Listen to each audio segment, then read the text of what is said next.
Hey guys, my name's Crystal Kenny, and I'm in love with creating. All things artistic and imagination involved. I'm an American girl who chased her creative dreams all the way to Paris, France, making a living using photography.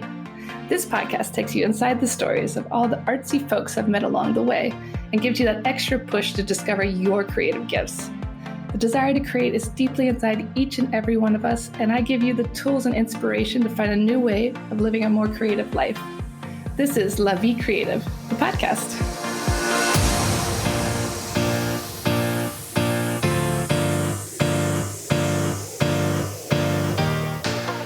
Today on the show, I interviewed Jill Dowell. Jill is originally from the United States, but she now calls Paris, France home. She's an abstract painter who uses music to influence her work. So welcome to the show, Jill. How are you doing today? I'm doing wonderful. It's a beautiful sunny day here, so nothing to complain about. I like to talk to guests about what brought them to Paris. So tell us a little bit about what originally brought you to the City of Light and where you're from. I'm originally from a small town outside of Chicago, and after college, I ended up moving to Los Angeles, where I lived for a very long time before I decided to move here. And this was a lifestyle that was almost the polar opposite of what I was living in Los Angeles. But I first came to France, actually, with workshops in France. And so I came here on a painting journey, was my first experience. And then when I came to Paris, I was just smitten, like many people are when they come here. And it was sort of ironic at that time. I also started receiving a lot of invitations to exhibit my work here. So I started going back and forth between Los Angeles and Paris, and that continued for quite a while. And I knew that I really wanted to end up here. So that's wonderful. The story of how I decided to come.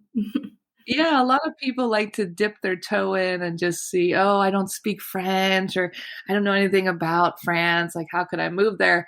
But then the more you visit, the more some people fall in love and find a way to be here full absolutely. time. Yes. Every time I left, I couldn't wait to come back. I was planning my next trip by the time I landed in Los Angeles. So. And when did that start? Like, what year was this all starting? That started in 2016. That's the first time I came here. And I ended up moving here in 2020. So.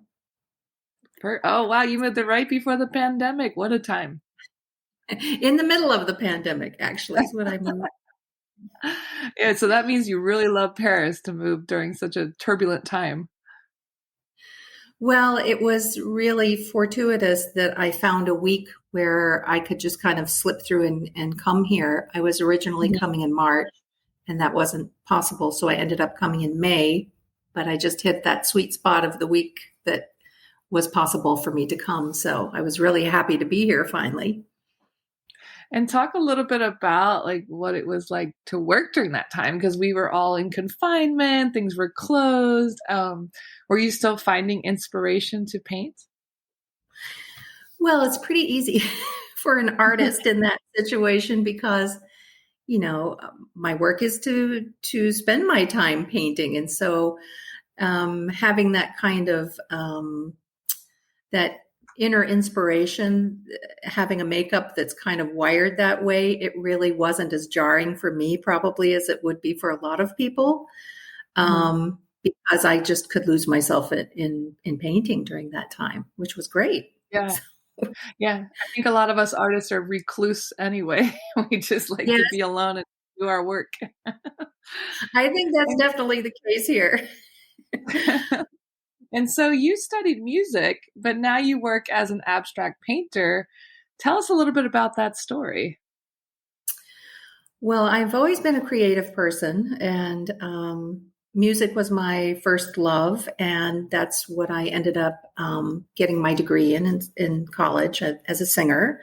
And at some point, I got involved in other things in Los Angeles. I was also a real estate agent, and I owned a couple of businesses. So I did kind of dip my toe in some different different ventures, but I've always been a creative person and happiest as a creative person.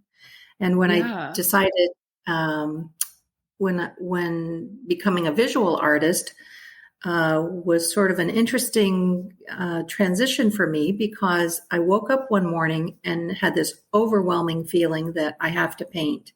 And from that moment, I painted every day, all day, and it was like someone flipped a switch. And it was Wow. a really wonderful, new, sort of related expression of creativity to being involved as a musician. So did you have any experience in painting before that? Just one morning you're like, yeah, I'm going to paint today. This is it. I maybe dabbled in it a little bit here and there, but I would say that I started painting for about a month, and then at that point, I was invited to do a workshop with someone who was, at that time, I considered to be my favorite painter. It was a very lucky, lucky timing, I suppose. And so I felt that he was my mentor, and I got a lot of guidance from him and encouragement. And that sort of set me on the path, because I had that experience of learning from him. I think that really helped me quite a bit. But Yeah, it's that's nice. otherwise I'm self-taught. Wow. I mean, that's wonderful. I mean, and it sounds like you've always been a creative person, like you said, but you found a way to mix mediums because your paintings are heavily influenced by music. So talk a little bit about that, how the process works.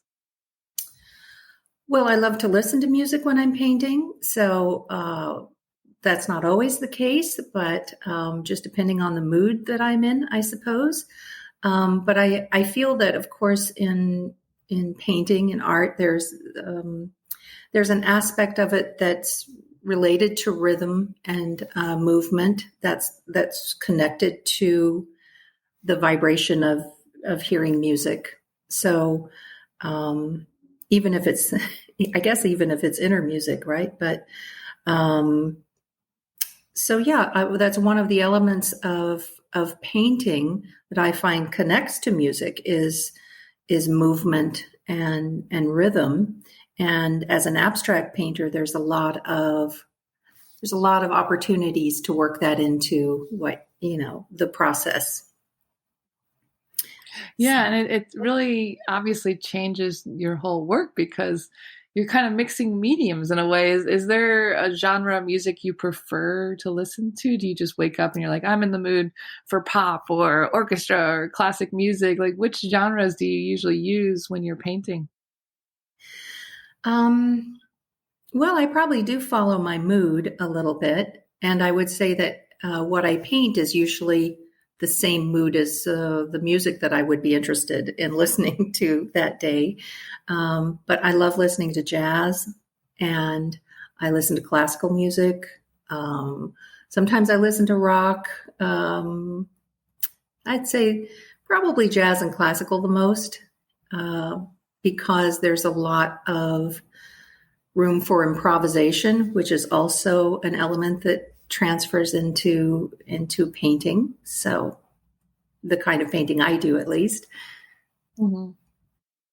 So yeah. Yeah, I think that that's so true because when you think about jazz music, they're just kind of having fun. They're doing some improv, just feeling the music, feeling the vibe, and you can bring that into your paintings. Yeah, absolutely. It's sort of following your inner muse, I guess, if you want to put it that way. Um, and I think of myself as an intuitive artist also. I know which color comes next. And so I'm following that from one step to the next. And does the outcome of your work ever surprise you? Like, do you ever finish a painting and think, whoa, where did that come from? Often. um, because I don't set out to do something specific usually. So if I am setting out to do something like that, then I probably will end up with something entirely different in the end. Yeah, that happens to me often. And do I kind of you enjoy ever feel a that. painting? Yeah, and a lot of artists tell me they don't ever feel like a painting is finished. I mean, do you feel that way? Do you feel like there's always things to do? Or do you reach a point in your work where you're like, okay, that's finished? I would say I pretty much know when something is finished. Hmm. That has developed over time, but, or maybe I know when I need to stop. I guess that's probably more accurately stated.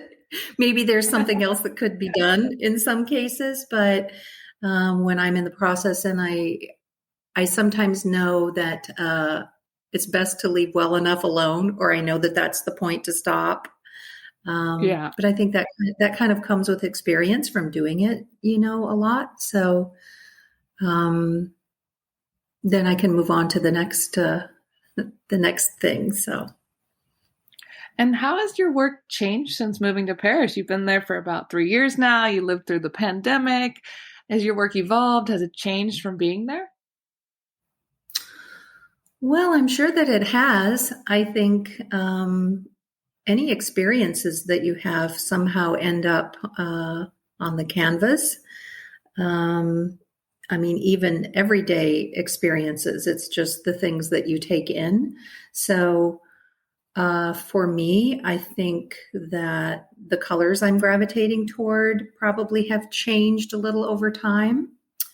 And I'm probably also influenced by things that I see and other work that I see, other artists' work.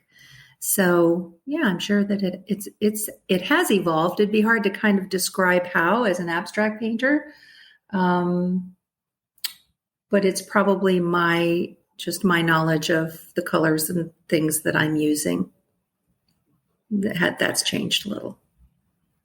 And what's it like being a full-time artist? I mean, so many people dream of doing what you're doing. I've met many painters that are like, I would love to move to Paris and just paint. And as someone who's doing it, I mean, is it what you expected? Are there some things that you're like, oh, I didn't like, I don't like that, or I didn't expect that about moving to France?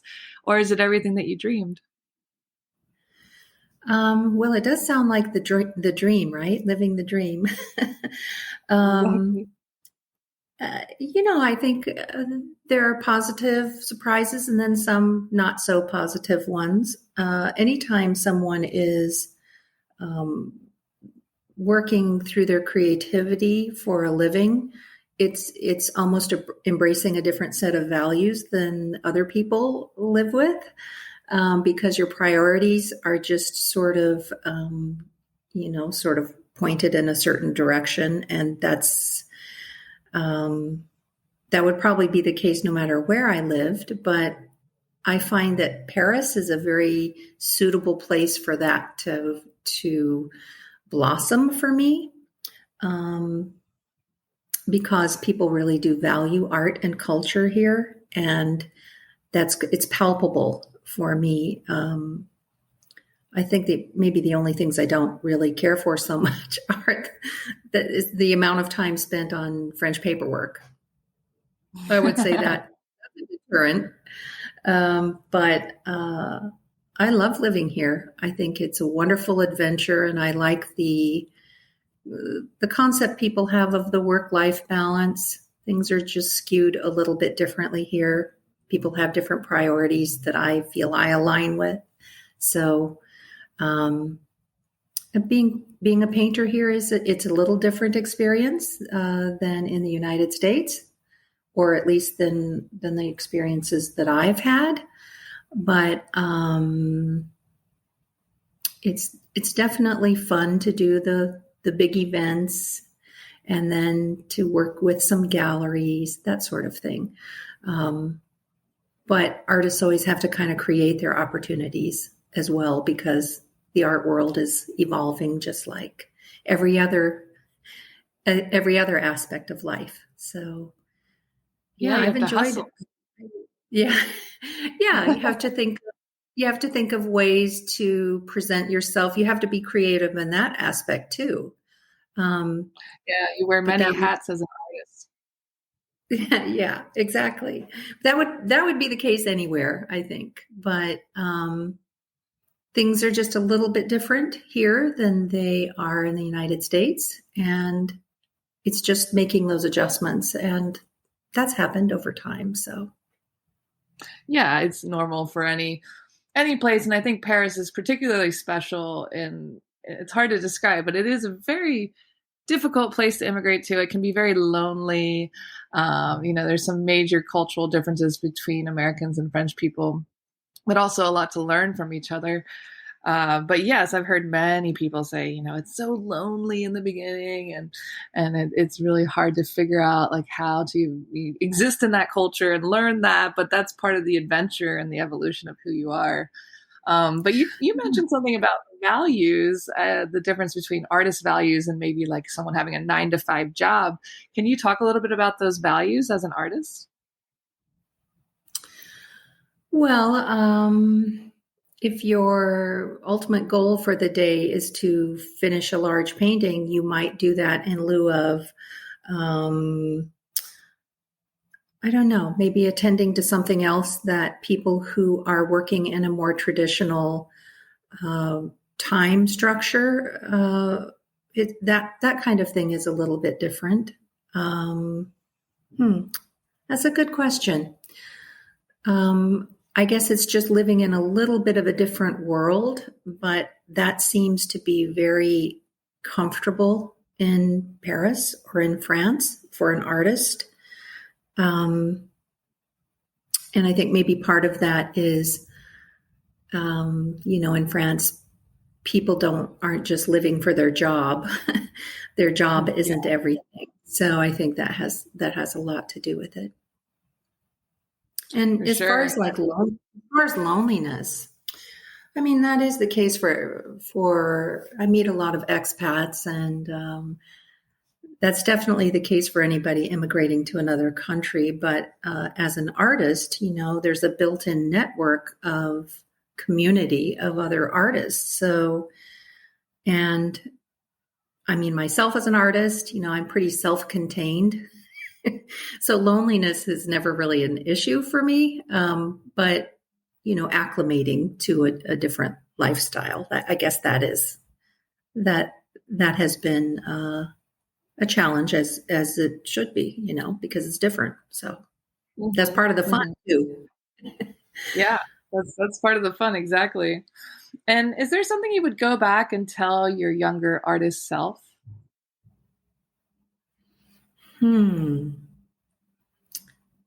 Is there something I would tell my younger artist self? I don't know that I really have very much I would say in that regard. I mean, um, don't overthink uh, what it is you want to do and just go ahead and follow it. But I think I'm already kind of geared that way. So um, I do tend to follow, I'm taking risks is not really an issue for me. I'm always willing to do that. So yeah, I don't know that I'd have Yeah. too much to say. Yeah, I think that comes up a lot on the show with artists. It's about following that thread of what's exciting, what's bringing you joy in that moment. And you do have to be a risk taker to actually follow that, because many people would be like, oh, that's not safe, or, I'm getting out of my comfort zone. But it sounds like you don't have an issue with that. You just jump right in. Yeah, I mean, I don't think I have a serious issue with that. I always do follow my inner guidance, because I know that's what is required and that's the way I'm wired anyway. So, Perfectly for an artist. And do you ever struggle with comparing yourself to other artists? maybe. um, well, I can admire that other artists, produce things that I can't do, and I can see something and think, "Wow, that's amazing! How did he do that, or how did she do that?" I don't know how to do that, but I think that's kind of educational too. Um, so I don't feel like I struggle from a place of worrying that I'm not up to snuff or something. I, but I definitely am influenced by seeing what other artists are doing because that's very inspiring to me, I guess. I guess I'd put it that way. Yeah, yeah. You like to compare in a good way, in a way of like wanting to learn that technique or, evolve to that way or even change what you're doing. And talk a Yeah, I little mean, bit about, oh yeah, go ahead. every artist has their own thing that their own talent that they bring to the party. So I I guess I think there's no reason to really um, worry that someone's doing something that I'm not doing because there's only one me also. Mm-hmm. Yeah, that's important because I think a lot of artists struggle with comparison, or even like I read one time that if you're jealous of someone, then you should try doing what they're doing, but in your own way. So I think sometimes people who are not following exactly what they want to be doing, there is like jealousy or things like that just because they want to do that, but they haven't gotten there yet. So, but as far as comparing yourself to other artists, it could definitely just be, I want to learn that, or how'd they do that. And do you have any advice for people searching for their creative gifts? Yes, I guess I would say don't overthink it.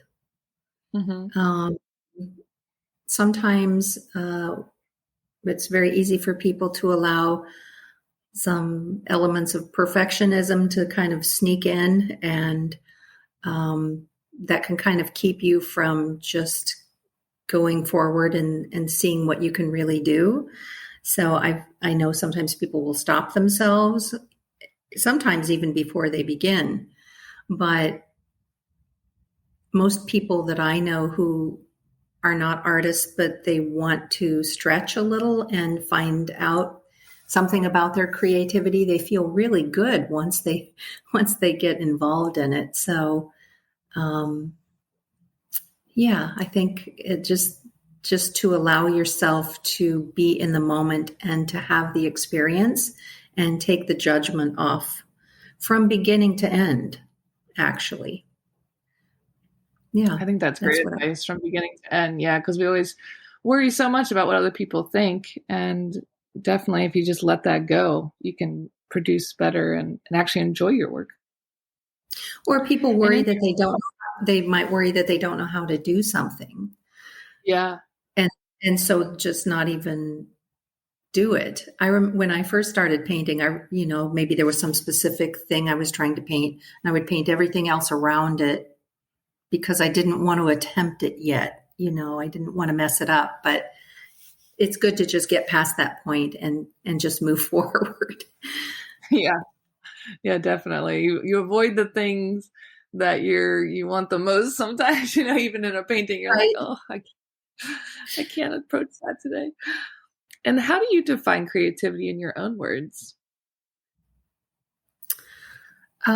Freedom.